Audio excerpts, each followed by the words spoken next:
Sorry. I'm Harry Steinmetz. I am the Vice Chair of the Economic Development Committee, and the committee is meeting is starting. So we have in attendance today myself and Mayor Buxton. I don't know why I just blanked on that.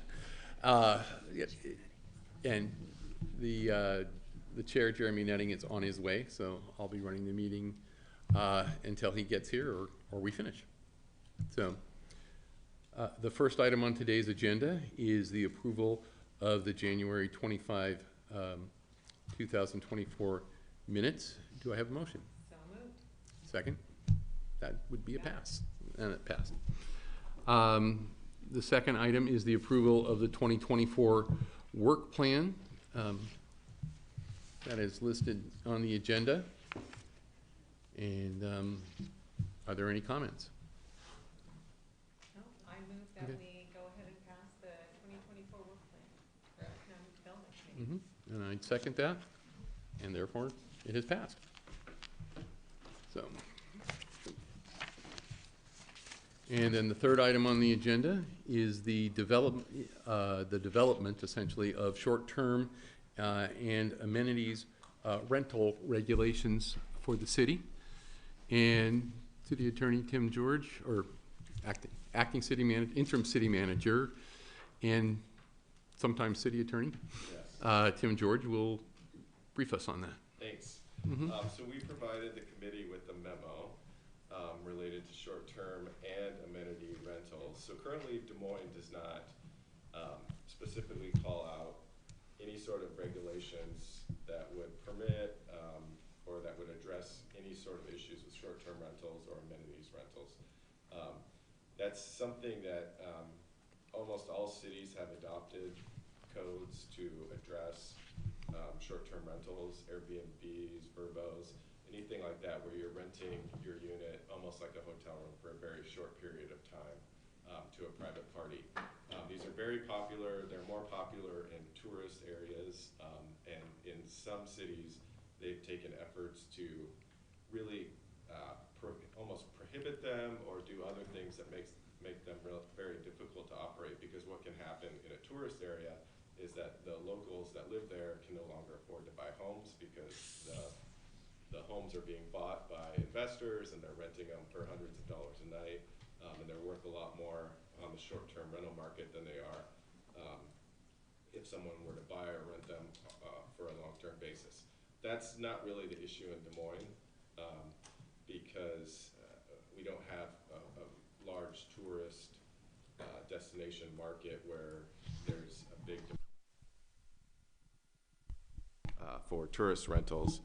We are close to the airport, so people may utilize them for that purpose, but really kind of anywhere. If you're having a family get-together at the grandparents' house and people are coming in from out of town, you have a larger family, you always kind of look for an Airbnb or something like that. So they are really popular. They can be popular anywhere, even if you're not a tourist attraction location. So it is recommended that we create a code that addresses these types of uses. So really there's a lot of different options. One option would be just a very basic change in our zoning code stating that where these uses are permitted, and then have essentially a registration or a business license requirement.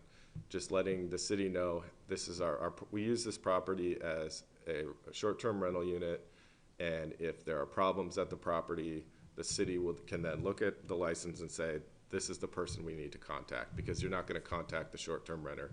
You're going to need to know who the individual is that's the host. So that's kind of on one end of the spectrum, just a very basic registration requirement. On the other far end of the spectrum would be either prohibiting them altogether or creating a number of regulations that really restrict the number of times this can be used, creating codes of conduct that are fairly restrictive. For example, in Palm Springs, California, they have a lot of these, and there's restrictions on the amount of noise and they don't allow music outside. So that it can be very restrictive in places where they have homeowners, residents that live there, and then you have a lot of tourists who generally come in with a different kind of day-to-day lifestyle than someone that lives there. So I think those are kind of the polar ends of the spectrum. Our recommendation would be for the council to come really more moderate in the middle of that spectrum. And I've listed a handful of,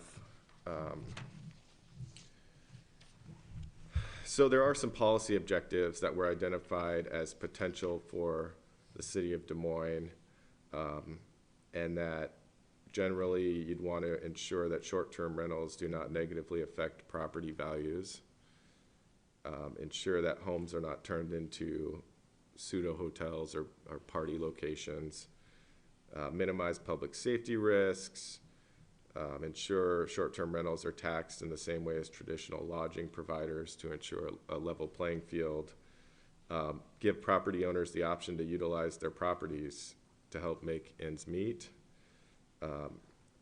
encourage additional tourism, and encourage increased visitation. So you can see that there's kind of a balancing act of having property owners being able to utilize their property, make money. We can encourage people to visit downtown and our shops, but on the other hand, you're also preserving property values.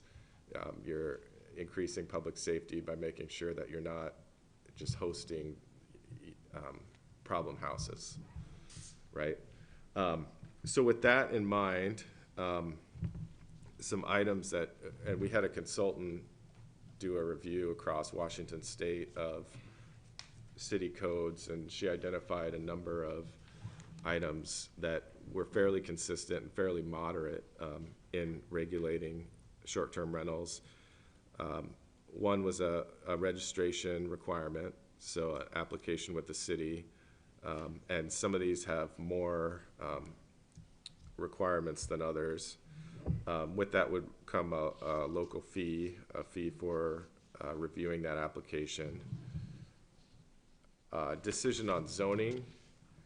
Generally, they are allowed in what would recommended would be in all single-family residences or single-family zones, as well as mixed-use zones. You wouldn't want to have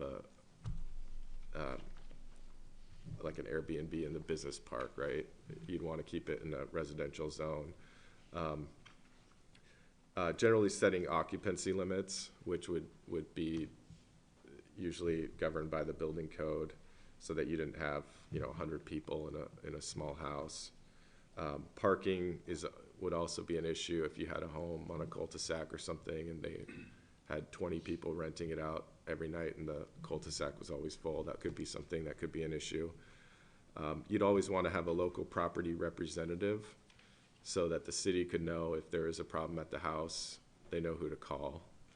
And that person would generally have to be within a certain distance. Let's say the house is on fire or something, they don't say, oh, I live in New York, right? They could be to the property in a couple hours, something like that.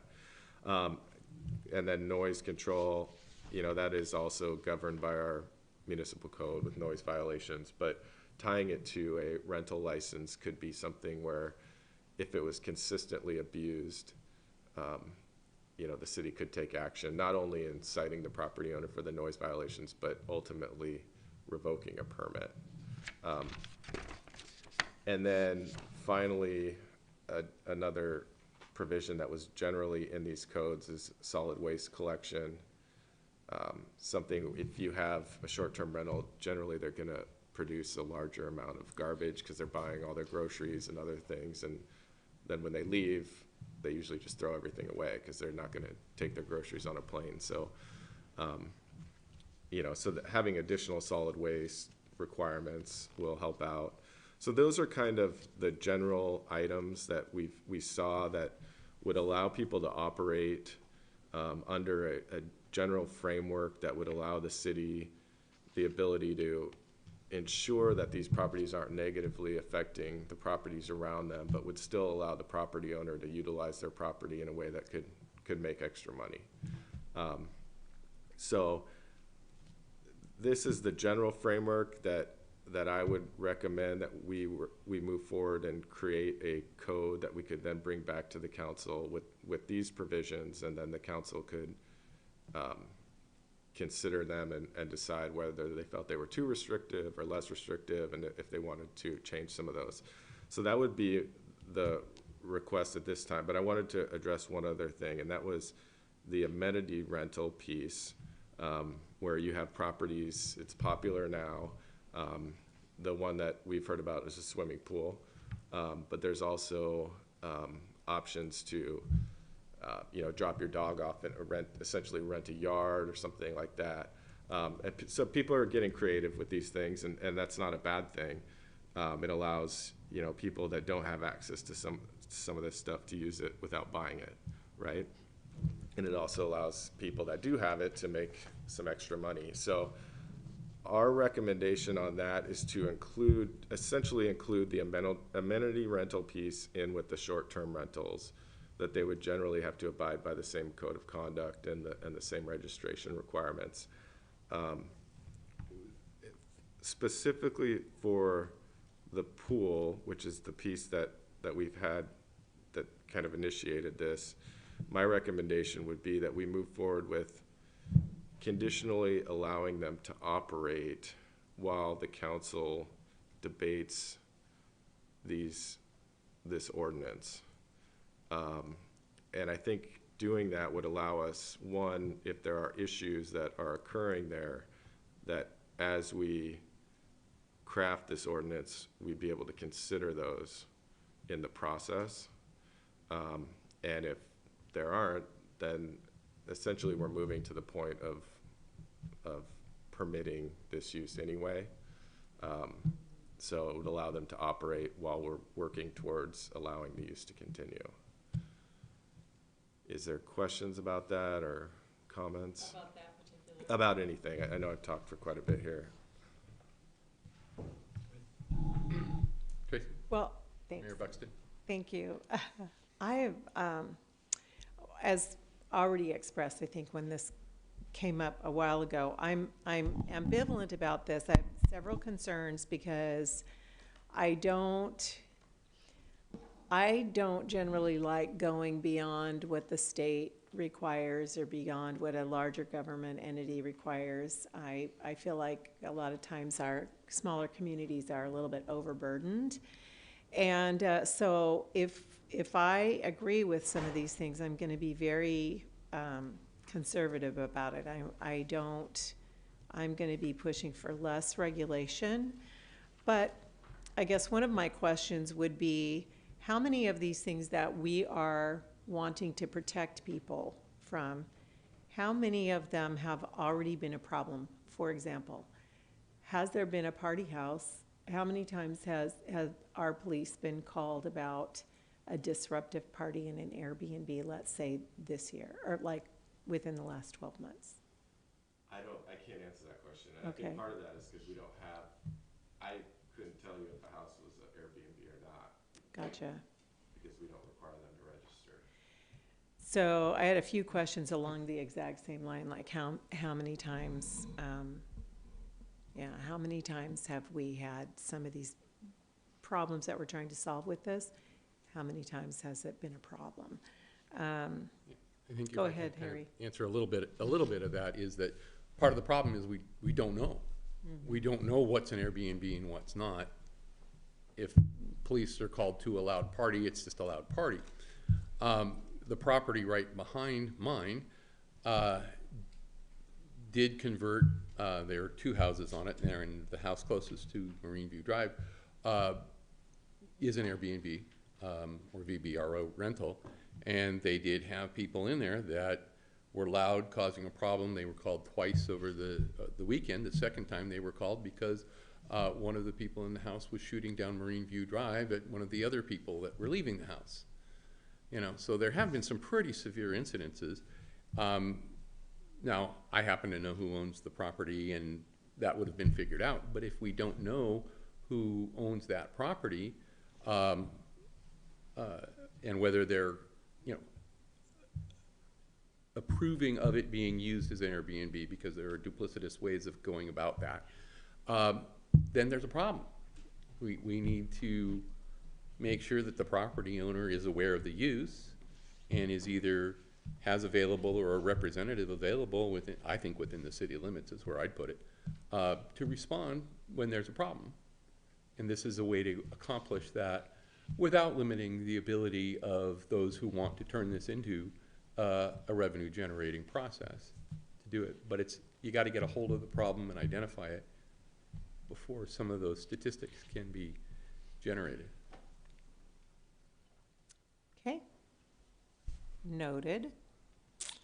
But Go ahead. Mayor Buxton, I think I get your point. I mean, there are more tourist-related cities, like you see out here, Westport, the San Juan County. Yes. So they have a clear interest in limiting the number of Airbnbs because it does drive the locals out of the ability to purchase a home. Right. Because these can be investments. And so that's not something that the city of Des Moines necessarily has. But we don't even know how many Airbnbs we have here because we aren't regulating them. We're missing out on tax dollars that we should be collecting. And so, you know, to that point, we can look at, while we do this, we can look at kind of the I wouldn't say the bare minimum, but kind of the registration requirements, and then a code of conduct style system that really wouldn't place too much of a burden on city staff to do inspections or anything like that, but just so that we know where they are, we have some ability to control through a licensing system, and we can collect taxes and stuff like that that would be due on any business that's being operated in the city. That's true. I do agree with that. If you're operating a business, you should be paying business inside of a city. You should be a business. So I do agree with that. I also, I think that it needs to be clear that we're not trying to solve a problem that is already solved or addressed through another code. You know, when we're talking about noise violations, or, you know, I understand trying to find out who the property owner dealing with it, but just to be clear what problem it is that we're trying to solve by doing this. Let's see, did I have any other questions, I guess? So while when you bring this back, will you kind of pick and choose some of these items that came from San Juan or Westport or, you know, Grays Harbor, and then I think you might have already mentioned this, but then we'll just go through and say whether we appreciate that segment or not, and we'll make that decision. Yeah, I think, I mean, we can, and if the committee chair agrees that the policy here should be more of a limited regulation on these, a registration requirement, a more simple code of conduct, we can, you know, rather than kind of creating a larger scheme work of a lot of kind of strict regulations, we can keep it fairly simple. And so I can, as I go through these with that mindset, with that direction from the committee, we can kind of parse out things that might seem a little too aggressive for our purposes and put together a draft that resembles kind of a more moderate approach. Mm-hmm. Yeah, I would be moderate. I mean, I just don't want to force staff to become the Airbnb police, right? And no. we've got so much other, you know, businesses to get their signs and permits and builders to build. I don't want to burden staff with those kind of counter complaints and things like that. If it can be super simple, easy, online, you know, I'm gonna be way over on that side with that. Yeah, I've got a couple of comments and questions for you. In particularly to the home amenities. Is there a good rationale to make a separate license for them or a separate permit for them as opposed to the Airbnb types where you have somebody staying overnight, because this is shorter term? And Well, Yeah. let me start with that and then tell you some of the things that I'm thinking about. So it's a little, it's, you know, this is all new, fairly new, right? And there's not a lot of regulation that we could find, or really any on very short-term home amenity rentals. But one thing to think about is if you have a home with a pool, an outdoor pool, and you were to rent it through a Airbnb, you know, you have the pool for the night. If you rent it for short-term, you have it for the day. Is there, there's not really much of a difference there, other than you're just not staying the night. Theoretically, you can rent it for the night, play in the pool, and leave before the night's over. Well, Right. here's my thought. The pool, which I drive by regularly, so I see it. They have a fair amount of off-street parking in the front, and so they can accommodate a lot of cars. Probably, you know, more cars than there are bedrooms in the house, which is, the parking issue is generally tied to one space per bedroom in most of the regulations that I read. But if somebody's gonna have a party at the pool, we do need a place for them to park that doesn't impact the whole neighborhood. And how do we address that piece? Whereas in an Airbnb, whether they have a pool or not, you can still link it to, you know, parking spaces per bedroom. Yeah. Would- Well, I think if we were to include it in the short-term rental language, we could say something about parking can't, you know, that's something about parking disrupting the neighborhood or something like that. So it could apply to both. Yeah, but that's, to me, and I don't mean to second guess here, but, and we're kind of spitballing at the moment, so, that's not a very clear standard. Doesn't disrupt the neighborhood. Yeah, You know, that's bad. if we can find a way, and I'm encouraging you to find a way, to link it to something more tangible so that the average person can pick it up and read, oh, okay, so I have 3 bedrooms, I must need 3 parking spaces. Or if I have a pool, I've got to have off-street parking for, you know, everybody attending, for some, you know, some way to make it clear whether there would be a violation or not. Because I don't want to create a situation where the regulations are so squishy it's hard to tell if you're violating them or not. Yeah. So, you know, that's one thing I would really encourage. And then, you know, on something like the amenities, you know, should there be a time limit? Should there be a requirement that the owner be on the property so that they can, you know, if things are getting out of hand, it can be responded to immediately, whereas with an Airbnb, at least we should have somebody that can respond within the city limits, is what I would think is appropriate. But I'm open to suggestions as to how to accommodate that. Because it seems to me they're kind of 2 different things if somebody's spending the night versus if somebody is renting the pool for a fixed period of time.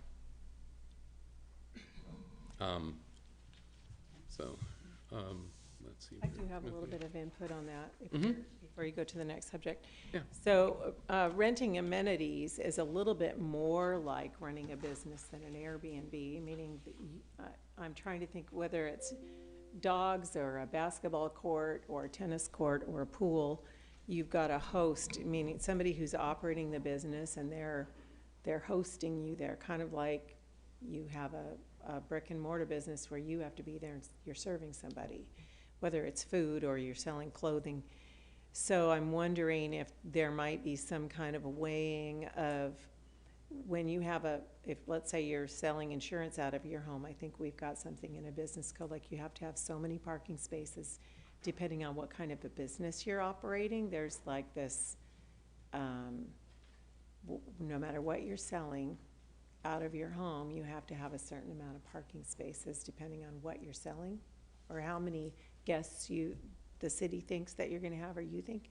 So possibly we could ask, what is the average accommodation you're expecting for running this business as far as cars? I'm just, here again, like Harry said, spitballing. Those are good ideas. Yeah, and, you know, maybe on the amenities piece, hours of business, what they're intending. And that way, if there are others who want to have some, when the permit is under consideration, there could be some discussion from the neighbors if necessary. Just trying to make sure everybody knows what's going on. Yeah, and then the other piece that, you know, let's have a responsible party, at least in the city limits that can respond. The other one thing to consider is, and I don't know how they do it on the pool, is bathroom facilities. You have to have some way to provide that if you're having people renting your amenities. It's implied in the Airbnb because you're renting a place. Yeah. So. I know my kids will swim all day and they never go to the bathroom. Oh, never. Never, ever. No, they do. Yeah. I don't think we should require them to use that blue stuff. You know. Well, I think this is great input, and I know that Yeah, there's we've got a it. lot of stuff on the comp plan update, so I will take this back, and if I can put something together, Okay. I will. If I need to come back to the committee, I'll do that too, okay? And now, we've heard a lot from people about amenities, particularly the pool group. You know, I would invite, and anybody that's listening, that Airbnb owners would weigh in and you know, give us some bullet points at least on what might be a good idea. So just final note for me is that our consultant did reach out to the government representative from Airbnb and got their input. Okay. Putting this memo together. They also reached out to the representative from Swimley and got input from them too. Great. That, I think we've all heard from him. yeah, it would be nice for me to at least see specifically which recommendations came from those places. That would be helpful.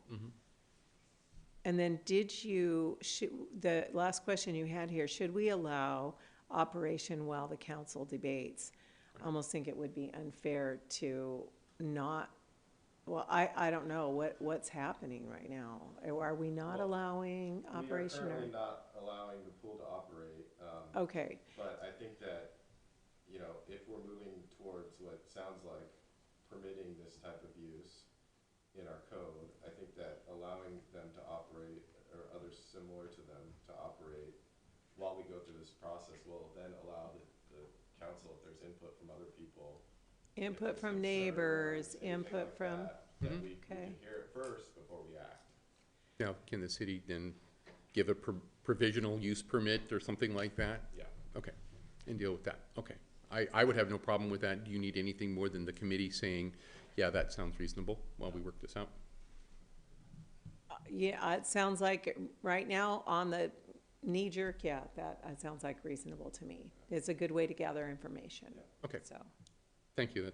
That was a very good discussion. yeah, Lots of good information. thank you. Okay. And next on the agenda is the comprehensive plan update. And, I'm sorry. Can you- Oh, for a price. Tara, I have the buttons, but I don't have a way to open that PowerPoint, I think.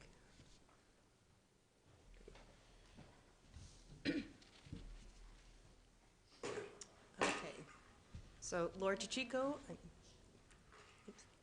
the Planning and Development Services Manager. So we're here in a series of presentations to committee and council on our comprehensive plan. We've been working on a 10-year update to provide the framework for how the city will manage its growth and provide services and facilities over the next 20 years.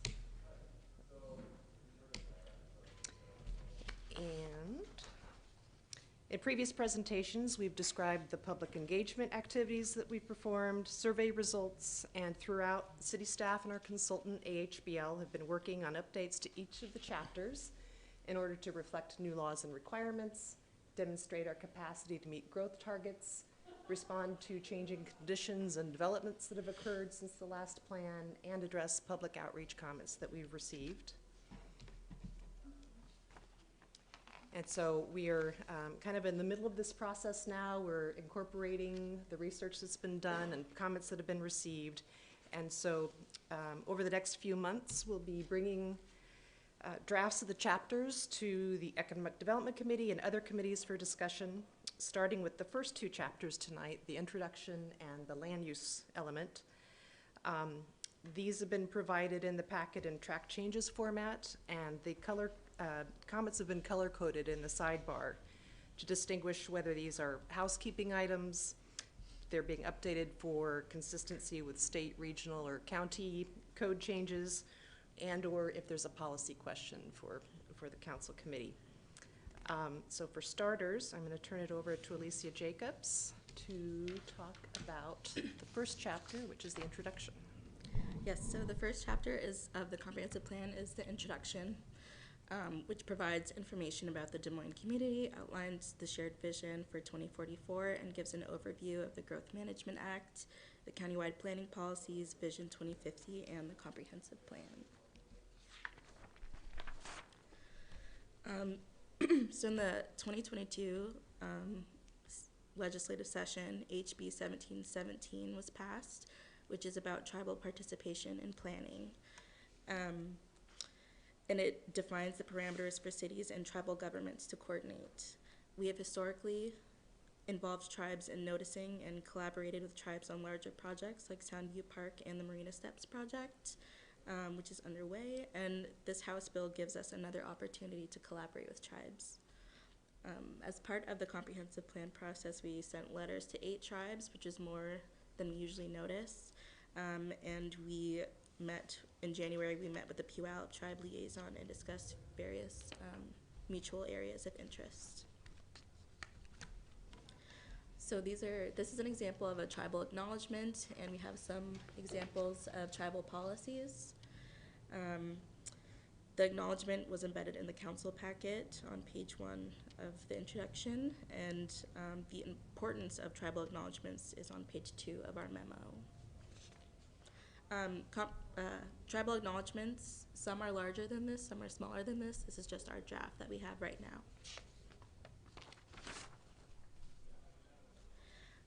Next slide, thank you.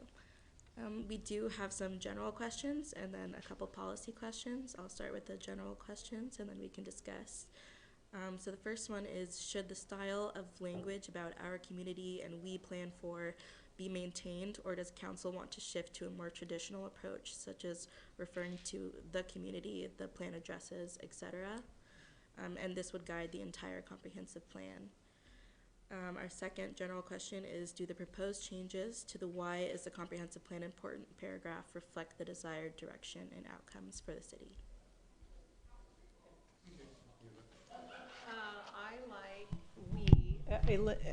Thank you. I like the elimination of we, reflects compliance versus initiative, because this whole review process is about compliance. And so as much as, anyway, I appreciate the traditional, eliminate we. And then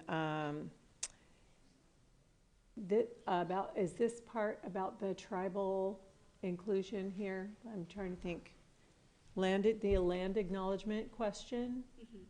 Yeah, I felt like including the tribal element above the upper one on this one. You had this all in blue, but you had this tribal acknowledgement up here. Yeah. I appreciated that. I thought that was, you asked for advice and got it and did what they advised, and so take it.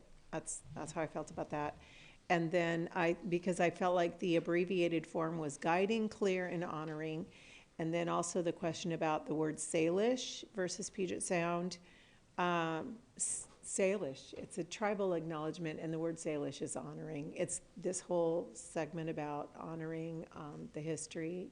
I think Salish Sea is better than Puget Sound. So those are my thoughts on that. I'm going to go in reverse order because I agree with Mayor Buxton about everything she said about the tribal acknowledgement and the use of the word Salish in there. I, however, do like the style of language about talking about our community and we plan for. Even though, I guess, planning is required by the state, it's just good governance to plan ahead for things. And I think that is acknowledging you know, our function in this, and I like that language, and I think it is our community. I don't think necessarily it's the community, it's our community, and that's what we're doing. So I prefer the less traditional language. It seems more inclusive to me, that this is, you know, it's our community that we're working on. It's what we are planning for as a representative of our community, and it's what good governance is all about. So to me, there's an implication in that is far more inclusive than the traditional language, and so I like that better. I don't know if you find that persuasive or not, or. Mhm. I feel like, I hear you. 6 of one, half and a dozen of the other, but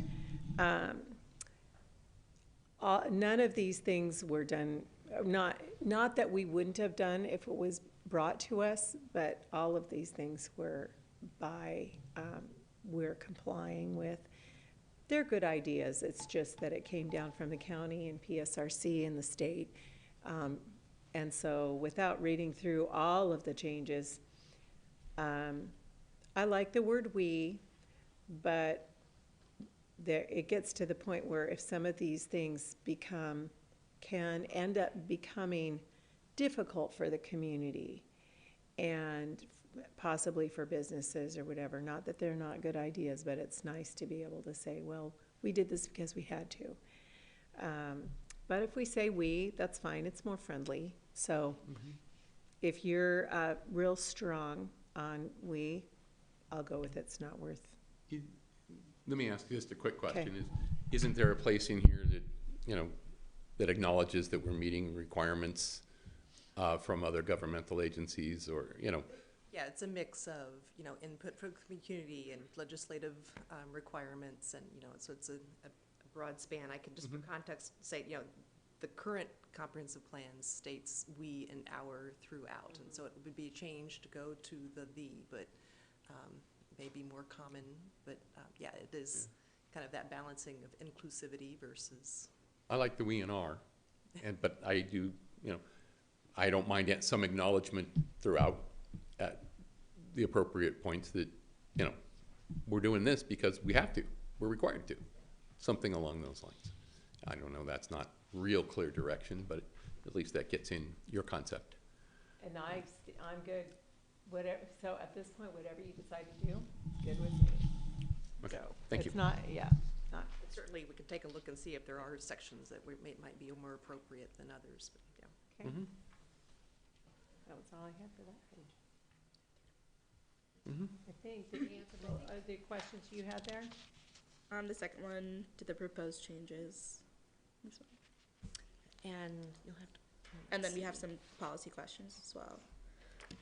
And so we hit the policy question for the acknowledgement. Yeah. And so, So tribal Separate tribal element, element. a separate tribal element is the next question. What do you mean by a separate tribal element? Maybe I'm not clear. So, a separate tribal element for the comp plan would be like its own chapter of the comprehensive plan. Different than this land acknowledgement? Yes. so there are different examples out there. Some may just include a tribal acknowledgement. Some may include a separate tribal element. Some may incorporate those policies throughout other chapters. I think there was a search done under both tribal and cultural resources throughout, and they are mentioned in several chapters. And so some of these policies could be incorporated in the existing, or they could be kind of distilled and placed into a separate element themselves. Have the tribes you've had contact with, do they have a preference the way it's acknowledged in a comp plan? So, you know, we talk about the Puyallup tribe. This is this example came from them, Oh, okay. So, and That's their comprehensive plan. from their comprehensive plan, and there are many other examples as well. But that's not what I'm asking. Okay. What I'm asking is, do the tribes look at the comprehensive plans for the city of Des Moines or the city of Kent or the city of Federal Way or Auburn or anybody else that might interact with them? And do they have a preference into how that acknowledgement is expressed in terms of separate goals or a tribal acknowledgement that we're working together? I think of the, and there may be some additional background. I think, Oh, I think Denise, we have some there background she here. Imagine that that's gonna vary. You know, of the 8 tribes that we reached out to, we received a response from 2, one which was, you know, we don't, you know, we'll defer to other more involved tribes in this area, and then the other, you know, so I think it can vary.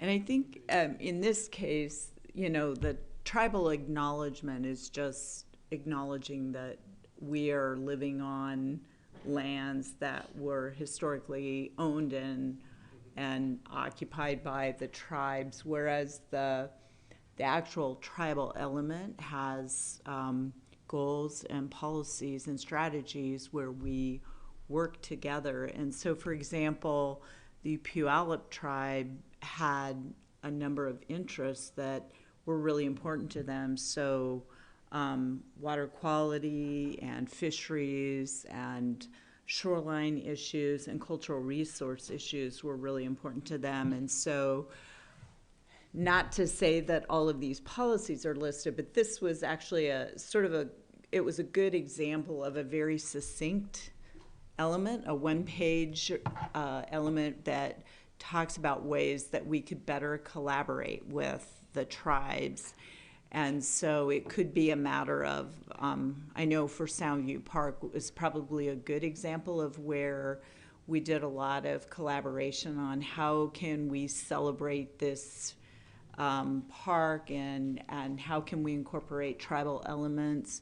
There may be examples where I know that tribes have their own pot of federal monies, and so they can, if you have a public works project like the Marina Steps, where you're going to be improving water quality or attaining other benefits to the tribes, and you're coordinating with them, they may decide that it warrants them contributing resources to that because it's of mutual benefit. And so it's not that we have to have an answer on this. If you want us to research this further, you know, it's not the first bite at the apple with regard to reviewing the comp plan and that for this committee, but it's something that we could drill down a little bit more on as well for you. Go ahead, Harry. I mean, I'd certainly be in favor of anything that allows us to get a little more money. You know, that always is a good thing to operate with. But it just seems that there are a number, I mean, land use policies that encourage protection of natural habitats and cultural resources, and the next chapter would be what else and what else. How do you address everything in its own chapter if that's the route that we're going? So I'm kind of, maybe it is a drill down further. Do you want?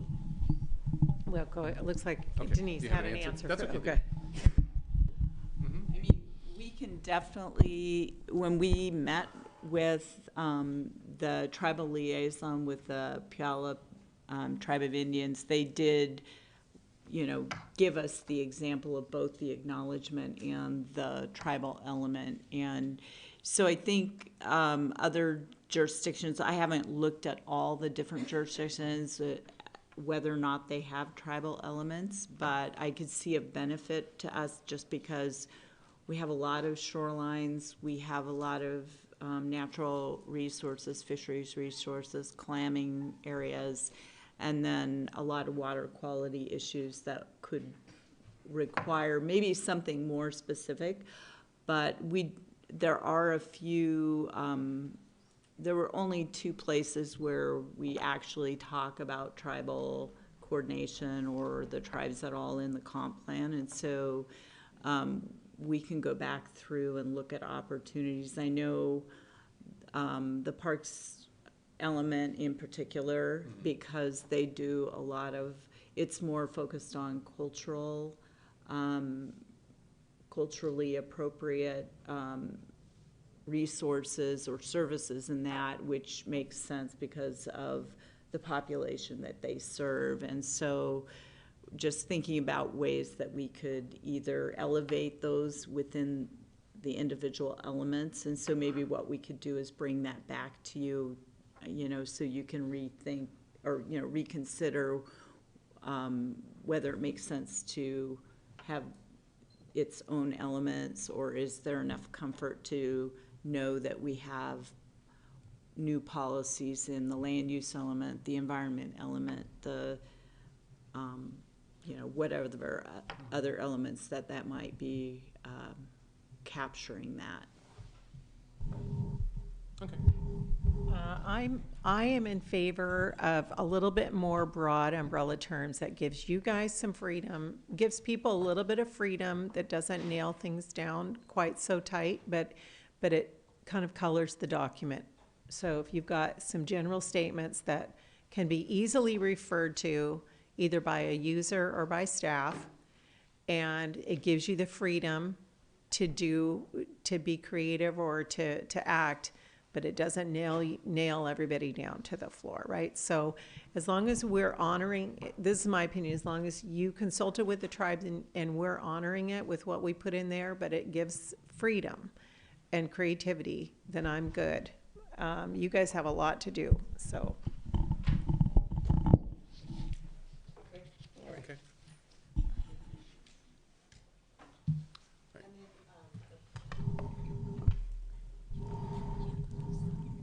More of these. So chapter 2 is the land use element, and that element addresses the location and distribution of land uses in the city, and it provides the overarching framework for many of the other elements. And so as those other chapters are updated, there may be changes that kind of trickle up and they're made back to this. So we will be constantly re-looking at this chapter and updating throughout, and this will come back. The changes that are proposed in this one are pretty overwhelmingly either housekeeping or updating things like terminology, updated timelines, consistency with programs with the state and county. So, and yeah, we can answer any questions, but there are no kind of distinct policy questions or other that have come forward on this chapter. Okay. So in regard to, on page 3, looking forward to 2044, you had a quote there about the city council's vision, mission statement. It did change, there was a question there, it did change from that. So vibrant, inviting, livable, safe, sustainable is what it says now. Page 16 maybe, it says here, this page here, you guys have this question right here?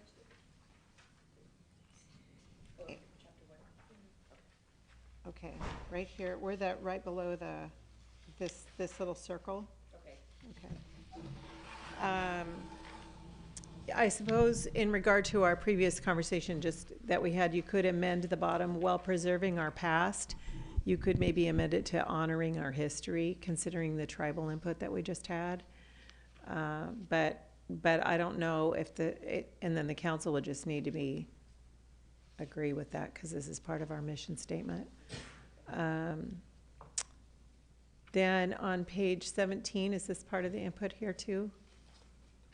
Okay, can you refer to it? Yeah. Do you want to see that? The paper copy down here at the bottom, land use draft, March 2020. the land Page use 1. business. This is page 1. I was on Are you page in 3. this chapter? Yeah, I was on page 3. Keep going. So I was So on what does it this, say at the bottom of your page? right here, Oh, you're in introduction, the introduction draft, still, okay. draft, March She's in the introduction. 2024, page 3. Got it. Let's go back to page 3 of the introduction. Okay, sorry, Harry. No, that's okay, we got to, Okay, then, she's got the PDF numbering, which is, yeah. so I'm still on the introduction. Mhm. I don't know if this is a discussion for another time. I do have a question on what is meant by 726 new permanent emergency housing units. If that is what the definition of permanent emergency, is that permanent supportive housing, shelter, transitional? But I don't know if that's a conversation for tonight. We can bring that back. Okay. Excuse me, Chair, you can go about 4 more minutes. Okay, so up to you, Harry, and We only up to have- you guys. How do you guys want to? How do you want to spend the next 4 minutes? Yeah, yeah. I guess if you have any other questions or comments like that, I think we've got the direction on the tribal acknowledgement, tribal element to move forward. This paragraph reflect the desired direction and outcomes for the, okay, you had a question then, on introduction draft, page 6. You said, policy question for council, do the proposed changes to this paragraph reflect the desired direction and outcomes for the city? And why is the comprehensive plan important? And your changes were down here. I just put, this looks great, thank you. So that was my comment on that. And then, you had another policy question for council. This is on page 7 now. Does the city want to incorporate some basic energy policies other than statements to say that this is going to be required? And I just said, well, do you have some sample language or ideas? I appreciate the work we're doing with EV charging. Is there a builder investor-friendly solar policy available? Because, solar policies can be burdensome. And then I am not in favor of eliminating things as much as I am promoting positive ideas. So when you're, do you want me to keep going for the questions? Okay. Council question, this is on page 1, land use, page 1, it's my page 22. Council question, preference for keeping in the first person our versus more generic the, and in that case, I liked our. And do you want me to keep going, Harry, really quick? Go ahead. Okay. Housekeeping. Let's see if there's any other questions. Updated state. I have several thank yous in here. Good job, thank yous. And I think most of the questions. Everything else is housekeeping, I think. Yeah, we tried to highlight the questions in the PowerPoint just to avoid going through, but most of the ones that Laura had identified on this slide up here were the main changes that we had made. And Okay. if you come up with any other questions after tonight's meeting, feel free to send an email to Tim, and he can forward that to us, or send one to me, and we can bring that up at The you know, next try one. and have it ready for your next meeting. Yeah, I think the only other question I had is what's an example of an organic materials management facility?